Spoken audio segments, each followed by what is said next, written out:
Hello，大家好。今日咧想同大家分享下咧，點解我哋最終咧會決定俾仔仔讀特殊幼兒中心啦，或者簡稱 S 位啦，大家成日都會聽到。咁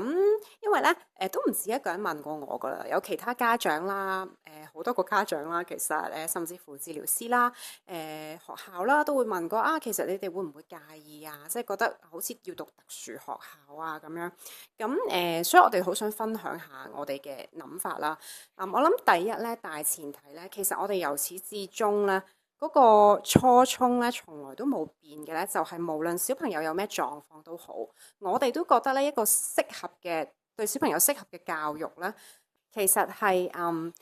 最好嘅資源同埋最適合佢嘅教學方法咧，就為之好。咁當然而家仔仔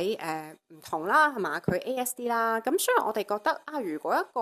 環境係真係 design for 呢一啲小朋友，或者一啲教學嘅方法真係 tailor made for 佢嘅，咁其實對佢嘅 support 啦，對佢嘅發展啦，我哋覺得一定係最好。咁所以當 S 位裏邊又有即係適合嘅治療師啦，啲幼兒老師全部都係有即係特殊需要嘅背景啦、經驗啦。咁我哋相信咁樣嘅環境或者教學模式呢，其實佢一定會係比mainstream 嘅學校比較適合啦。咁所以我哋係衡量佢嘅發展行先嘅。第二就係我哋其實當知道仔仔有呢個診斷嘅時候呢，其實我哋都真係覺得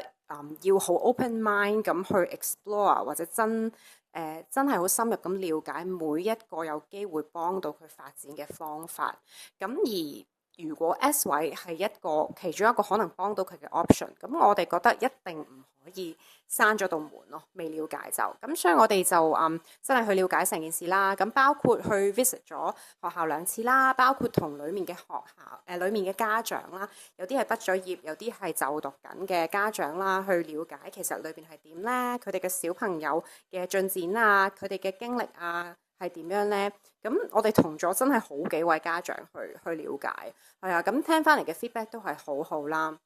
咁所以我覺得首先唔好因為個 label 而令到自己去落咗閘啦，真係要好 open mind 咁了解每一個對小朋友有幫助嘅 option 啦。咁所以希望我今日嘅分享幫到大家啦。如果你都係考慮緊好唔好俾小朋友讀 S 位，咁都歡迎可以即係 message 我啦，可以分享下我嘅經驗俾你聽。拜拜。